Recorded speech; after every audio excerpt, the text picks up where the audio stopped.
नमस्कार साथियों, T4 teacher के यूट्यूब चैनल पर आप सभी का हार्दिक स्वागत है। आज के इस वीडियो में हम शिक्षक भर्ती वर्ग 3 पर्यावरण अध्ययन के महत्वपूर्ण टॉपिक जिसका नाम है हमारे पेड़ पौधे, इससे संबंधित 25 महत्वपूर्ण प्रश्नों को आज के इस वीडियो में कवर करेंगे और यह इस टॉपिक का पार्ट नंबर 2 है।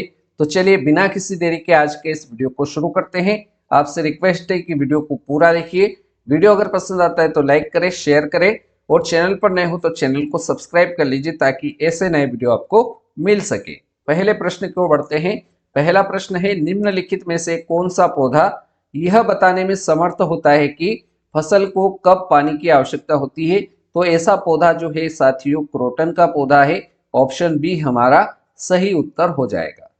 अगला प्रश्न है प्रश्न संख्या 2, चमेली का तेल उसके खालिस्तान से निकाला जाता है। हमें बताना है कि जो चमेली का तेल होता है वह उसके फल से निकालते हैं, नहीं निकालते हैं। तो चमेली का तेल जो होता है वो उसके फूल से निकाला जाता है। ऑप्शन बी इस प्रश्न का सही उत्तर हो जाएगा। प्रश्न संख्या 3 है, पौधों के सूक्ष्म पोषक तत्व है। पौधों के सूक्ष्म पोषक तत्व कौन सा है? जस्ता पोषक तत्व है, बोरान यह भी पोषक तत्व है पौधों का, लोहा यह भी पोषक तत्व है, इसलिए ऑप्शन डी उपरोक्त सभी हमारा सही उत्तर रहेगा। प्रश्न संख्या 4, कीटभक्षी पादप। कीटभक्षी पादप जिस मृदा पर उगते हैं उसमें कौन सा तत्व नहीं होता है? नाइट्रोजन नहीं होता है, कार्बन नहीं होता है, सल्फर या फिर पोटेशियम नहीं होता है।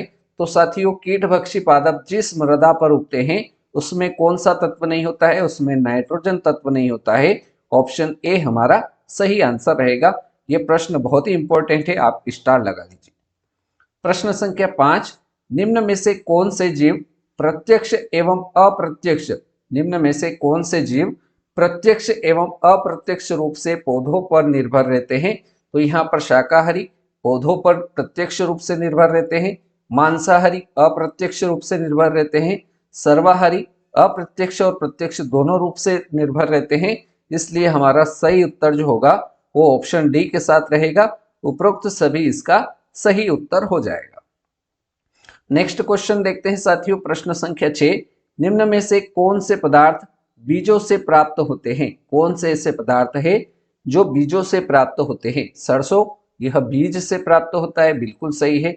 मूंगफली यह भी बीज से प्राप्त होता है, तेल यह भी बीज से प्राप्त होता है। सही आंसर हमारा ऑप्शन डी उपरोक्त सभी इसका सही आंसर हो जाएगा। प्रश्न संख्या 7, प्रश्न संख्या 7 पर पढ़ने से पहले आपसे रिक्वेस्ट है कि वीडियो को लाइक नहीं किया है वो तो लाइक कर दीजिए, बाकी साथियों तक शेयर कर दीजिए और चैनल पर नए हो तो चैनल को सब्सक्राइब कर लीजिए। प्रश्न संख्या 7 है, निम्न में से कौन औषधि युक्त पौधा नहीं है? कौन सा पौधा औषधि युक्त पौधा नहीं है? मार्फिन यह औषधि युक्त पौधा है, कुनेन यह भी औषधि युक्त पौधा है, एट्रोपिन यह भी औषधि युक्त पौधा है। लेकिन चमेली का जो पौधा होता है साथियों यह औषधि युक्त पौधा नहीं होता है। ऑप्शन बी हमारा सही आंसर रहेगा। आगे बढ़ते हैं प्रश्न संख्या 8 की ओर, निम्न में से कौन सही सुमेलित नहीं है? फल केला बिल्कुल सही सुमेलित है, सब्जियां शलजम शलजम सब्जी के अंतर्गत आता है, सही है। खाद्य तेल इसके अंदर लौंग दे रखा है, यह बिल्कुल सही सुमेलित नहीं है। ऑप्शन सी हमारा सही जवाब रहेगा। आगे बढ़ते हैं प्रश्न संख्या 9 की ओर, भूमि प्रदूषण से प्रभावित होता है। भूमि का अगर प्रदूषण होता है तो उससे क्या प्रभावित होता है? पैदावार प्रभावित होती है, सही बात है।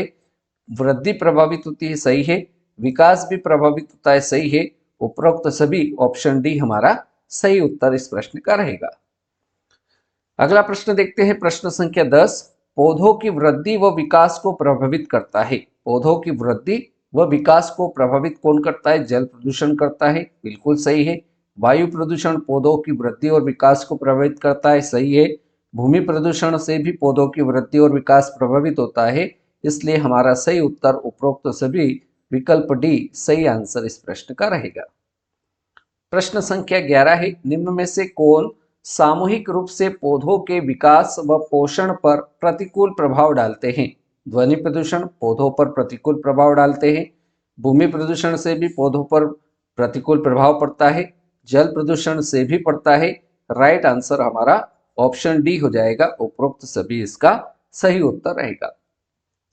अगला प्रश्न है प्रश्न संख्या 12, पौधों की वृद्धि व विकास प्रभावित होता है?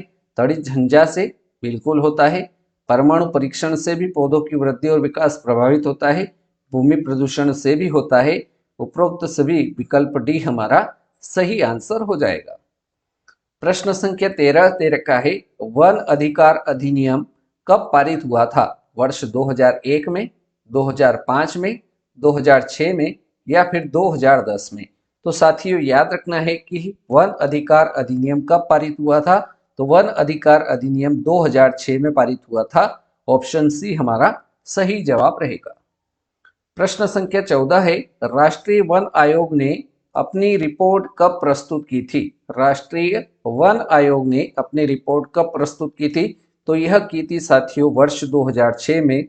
ऑप्शन ए हमारा सही आंसर रहेगा। नेक्स्ट क्वेश्चन देखते हैं साथियों, प्रश्न संख्या 15, देश में 33% भाग पर वन लगाने की सिफारिश की गई थी। देश में 33% भाग पर वन लगाने की सिफारिश किसने की थी? तो वन नीति द्वारा यह सिफारिश की गई थी कि देश में 33% भाग पर वन लगाया जाए। ऑप्शन सी हमारा सही उत्तर रहेगा। अगला प्रश्न है प्रश्न संख्या 16, वन नीति 2018, वन नीति 2018 का आधार क्या था? वन नीति 2018 का आधार क्या था? तो इसका आधार था समावेशी वन प्रबंधन। ऑप्शन ए सही आंसर रहेगा। अगला प्रश्न देखते हैं साथियों, प्रश्न संख्या 17, वन नीति 2018 के अंतर्गत किसके लिए एक उचित रकम प्रदान करने का प्रावधान था? वनीकरण के लिए? नहीं था। वृक्षारोपण के लिए प्रावधान था क्या? नहीं था। कृषि वानिकी के लिए यह प्रावधान था कि वर्ष 2018 के अंदर जो वन नीति थी उसके लिए एक उचित रकम प्रदान करने का प्रावधान कृषि वानिकी के अंतर्गत था। ऑप्शन सी हमारा करेक्ट आंसर रहेगा। प्रश्न संख्या 18 देखते हैं, भारत वन स्थिति रिपोर्ट, भारत वन स्थिति रिपोर्ट कौन जारी करता है? कृषि मंत्रालय तो यह रिपोर्ट जारी नहीं करता है। गृह मंत्रालय भी इसकी रिपोर्ट जारी नहीं करता है। मानव संसाधन मंत्रालय भी इसकी रिपोर्ट जारी नहीं करता है। तो भारत वन स्थिति रिपोर्ट यह जारी करता है पर्यावरण वन और जलवायु मंत्रालय। ऑप्शन डी हमारा सही आंसर रहेगा। नेक्स्ट क्वेश्चन देखते हैं साथियों, प्रश्न संख्या 19, देश में वनों एवं वृक्षों से आच्छादित कुल क्षेत्रफल कितना है? देश में वनों और वृक्षों से आच्छादित कुल क्षेत्रफल कितना है? तो यह क्षेत्रफल 24.56% है। ऑप्शन ए इसका सही उत्तर रहेगा। चलिए नेक्स्ट क्वेश्चन देख लेते हैं, प्रश्न संख्या 20, भारत में वनाच्छादित क्षेत्रफल में कितनी वृद्धि हुई है? भारत में वनों का जो क्षेत्रफल है उसमें कितने प्रतिशत की वृद्धि हुई है? तो यह वृद्धि हुई है 3976 वर्ग किलोमीटर की। विकल्प ए इस प्रश्न का करेक्ट आंसर हो जाएगा। नेक्स्ट क्वेश्चन की ओर बढ़ते हैं, प्रश्न संख्या 21, अगर आपसे पूछा जाता है कि वृक्षों से आच्छादित क्षेत्रफल में कितने प्रतिशत की वृद्धि हुई है, तो यह प्रतिशत में आपको याद रखना है कि 1.29% की वृद्धि हुई है। ऑप्शन डी इसका करेक्ट आंसर रहेगा। प्रश्न संख्या 22, सर्वाधिक वन क्षेत्रफल वाला राज्य कौन सा है? सर्वाधिक वन क्षेत्रफल वाला राज्य कौन सा है? अरुणाचल प्रदेश, मध्य प्रदेश, छत्तीसगढ़ या फिर ओडिशा? तो साथियों सर्वाधिक वन क्षेत्रफल वाला राज्य अगर आपसे पूछा जाता है तो मध्य प्रदेश इसका सही आंसर रहेगा। विकल्प बी करेक्ट ऑप्शन रहेगा। चलिए प्रश्न संख्या 23 है, निम्नलिखित में से कौन सा वन आधारित उद्योग है? कागज, कागज उद्योग वन आधारित है। रबड़, यह भी उद्योग वन आधारित उद्योग है। प्लाईवुड वन आधारित उद्योग है। सही आंसर हमारा ऑप्शन डी के साथ रहेगा। उपरोक्त सभी इसका सही उत्तर रहेगा। प्रश्न संख्या 24 देखते हैं, वन वायुमंडल में मुख्य कार्य क्या करते हैं? वन वायुमंडल में मुख्य कार्य क्या करते हैं? ओजोन को ऑक्सीजन में बदलने का काम। ऐसा काम वन का नहीं होता है। तो वन का काम होता क्या है?